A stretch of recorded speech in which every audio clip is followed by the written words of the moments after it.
Hi everybody. So today's video we're going to see why some of them or most of them I would say feel that the self-worth, that is feeling worthy enough or good enough, depends upon others' happiness. அதாவது மற்றவங்க சந்தோஷப்படுத்தினா மட்டுமே திருப்திப்படுத்தினா மட்டுமே you feel as if you're good enough and you're feeling worthy about yourself. So your worthiness is always depending upon how others are giving a feedback about you, or how are they treating you, or are they with you, or they are disapproving you, whatever. So we're going to see that this is really because not that is you're wrong or you're something bad person. It's not like that. These attachments are formed from your childhood, the moment you're born. So maybe it's your father or mother, or another caretaker which you are, maybe your grandma, your grandpa, whoever.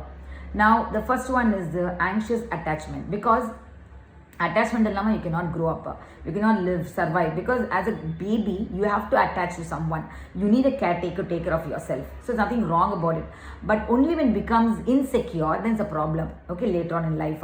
So I'm just going to tell you, explain in a very simple way the different types of attachment, and once you know that, then you will never again repeat the same kind of pattern in your relationship.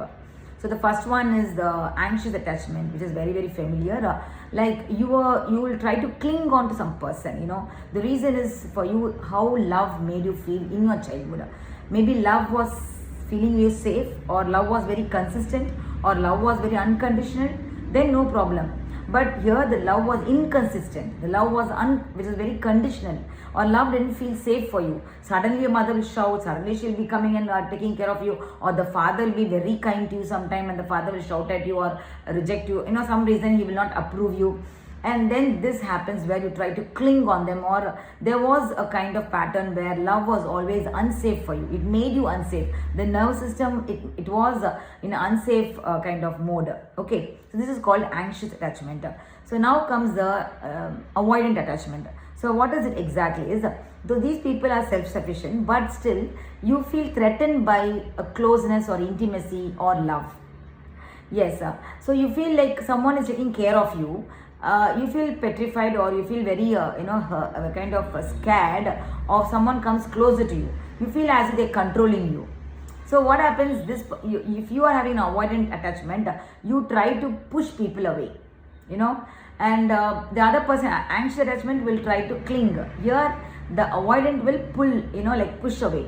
So here initially you'll be nice only, but the moment you feel someone is coming closer, like especially anxious attachment style people who are like that, when they come closer, you definitely, what happens, you try to push them away, and unknowingly by shouting or maybe criticizing them, or being inconsistent, whatever, because for you also love was very inconsistent or conditional. So this is called avoidant attachment, where you are okay by being with yourself, but intimacy is a problem for you all. Okay, so mostly relationship, like these kind of people only come together, other the anxious attachment style and the avoidant. Then comes the disorganized attachment style. Apna, what does it mean is these people, the category of these people, mostly 7% of the population according to a research. So they are the one who are have a fear of love, to be loved. They are like very inconsistent. They want to be loved, but they're very fearful of complete intimacy. Like they don't allow themselves to be loved enough at all, completely. So these people, like you put a barricade, like you put a complete kind of a mask, feeling very aloof. You want to be lonely. You don't want to be in gatherings. You don't want to connect with people. And you have difficulty because you're also, as a childhood, you have experienced very inconsistent and kind of threatening environment. This environment which you have brought up, growing up, it is very unsafe. So now you see that this person is who have difficulty to have intimacy also in the relationship. Compared to avoidant, this is very much dangerous, I would say. I mean, they're not dangerous, like it is not very, very healthy. Whereas avoidant personality are sometimes they are very understanding and kind of the moment the partner is like whether a friend or a spouse or anyone, if the partner is, the other person is kind and very loving and unconditionally, then no problem. But whereas the fearful personality, that is the disorganized attachment, they don't allow people, anyone to come closer to them. They come closer, they also feel very fearful. So they also learn that love is very dangerous or fearful, because they don't want to get hurt again, because somewhere they have not learned that love in a very hard way actually.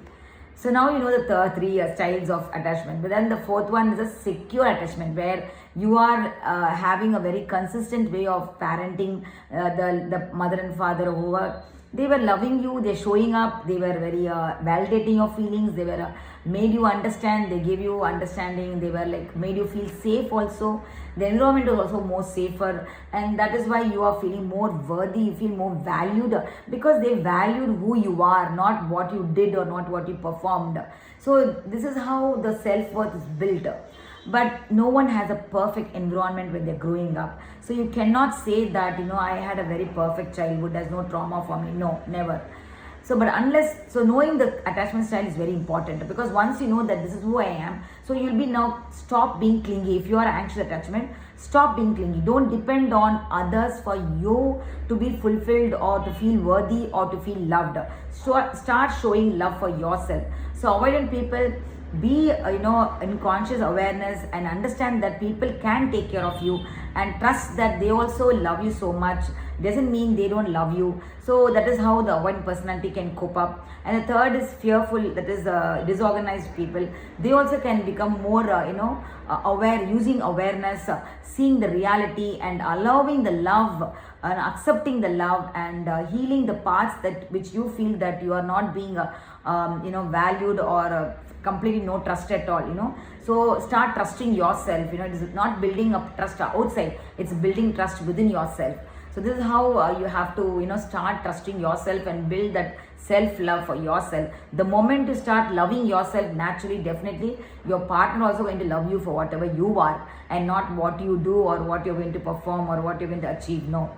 So I hope this video was very useful for you to understand about yourself. Let me know in your comments anything topic that I would like to address. So if you would love to know the attachment, what kind of attachment you are, please type in attachment, and I would send you the questionnaire. That is a tool where you can know exactly what kind of attachment style you are. Okay, so see you next week, another episode. Thank you.